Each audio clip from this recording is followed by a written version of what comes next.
जब परास्त हो गए तो जामवंत जी के मन में आया कि ये कहीं परमपिता परमात्मा तो नहीं है। और जामवंत जी हाथ जोड़ लिए कि प्रभु आप कौन हैं, आप अपने असली भेष में आइए और हमको दर्शन दीजिए। यदि आप पुरुष होते, नर होते, तब तो अभी तक फैसला हो गया होता, आप जीतते या हम। लेकिन ये युद्ध निरंतर चल रहा है, हमारी तो जीत ही नहीं हो रही। जामवंत जी हाथ जोड़े और हाथ जोड़ करके प्रणाम किया। भगवान अपने राम रूप में आए और जामवंत जी को दर्शन दिया। और जामवंत जी ने भगवान को मणि दी और मणि के साथ भी कन्या को भी दे दिया। उसी कन्या का नाम था जामवंती। तो ये दूसरा विवाह हुआ किसके साथ? भगवान कृष्ण के साथ। यानी पहला विवाह रुक्मिणी, दूसरा जामवंती। अब तीसरा विवाह देखिए, इसमें 8 विवाहों का वर्णन किया गया है। 16,000 का तो एक राक्षस था, चलिए वो आगे कथा आएगी। अब तीसरा विवाह हुआ है किसके साथ? सत्यभामा जी के साथ। यानी जो भगवान श्री कृष्ण की तीसरी पत्नी है वो है सत्यभामा। बोले बाके बिहारी लाल की, बोले जगत जननी माँ की, बोले शंकर भगवान की जय। जय श्री राधे, जय जय श्री राधे, जय जय श्री राधे श्याम। अब ये 3 विवाह पूर्ण हुए, चौथे पे आ जाइए। तब भगवान का जो चौथा विवाह हुआ है वो कालिंदी के साथ। कालिंदी कौन है? यमुना महारानी। यानी भगवान का चौथा विवाह कालिंदी जी के साथ हुआ। पांचवा विवाह हुआ मित्र वृंदा।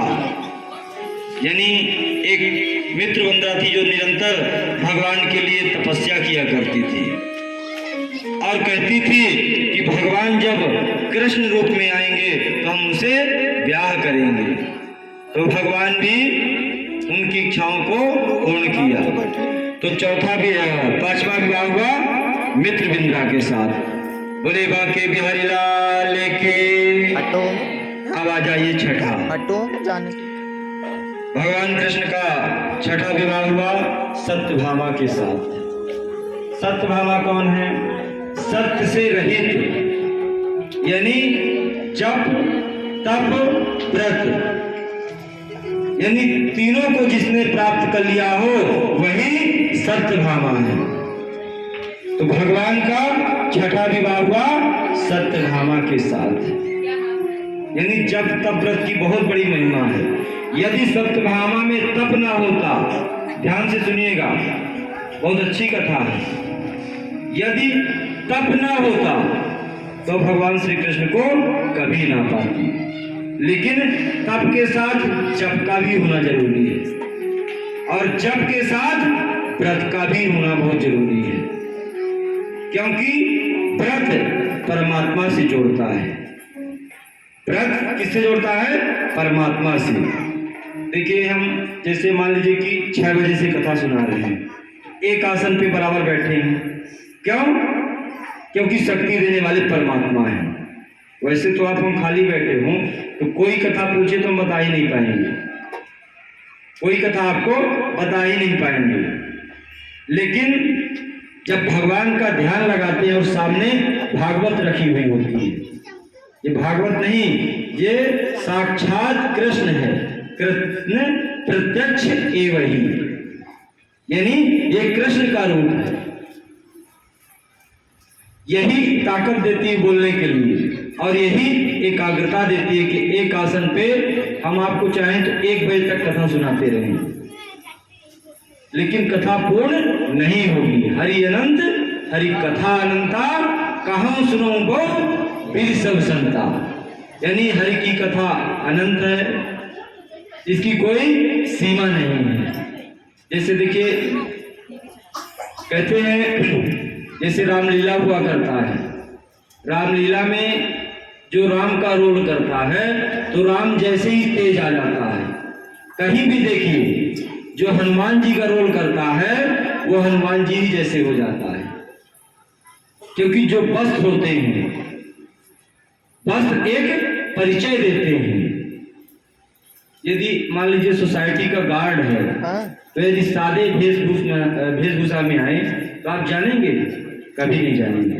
यदि वर्दी में आएगा तो आप समझेंगे कि हमारा सेवक है, रक्षक है, ये हमारी रक्षा करेगा। तो ऐसे ही भगवान के रक्षक कौन होते हैं?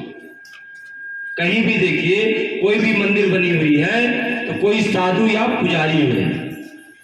भगवान की सेवा करने के लिए साधु या पुजारी होता है, यानी भगवान का रक्षक है।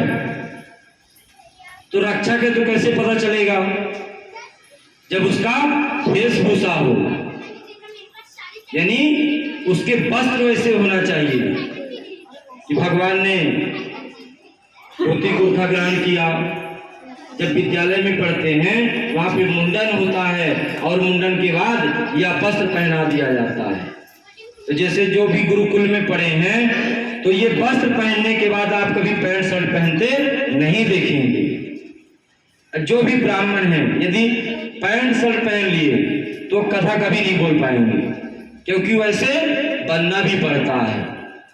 जब भेष रहेगा तो ताकत भी आएगी, क्योंकि ताकत देने वाले परमात्मा हैं। देखिए आप जब पूजा पाठ में बैठते हैं तो चुनरी ओढ़ा करते हैं। जब आपके यहाँ कथा होता है या हवन होता है तो चुनरी ओढ़ते हैं। वो चुनरी किस लिए है? माता रानी की।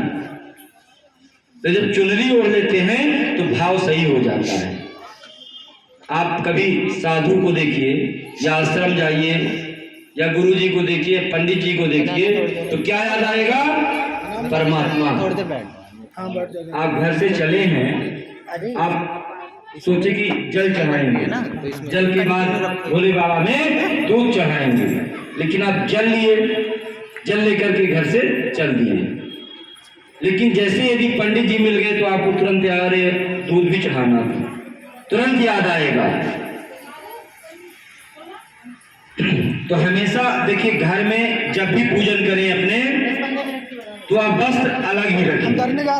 जैसे वृंदावन जाइए तो राधे राधे का गौछा ले लीजिए या राम राम का ले लीजिए,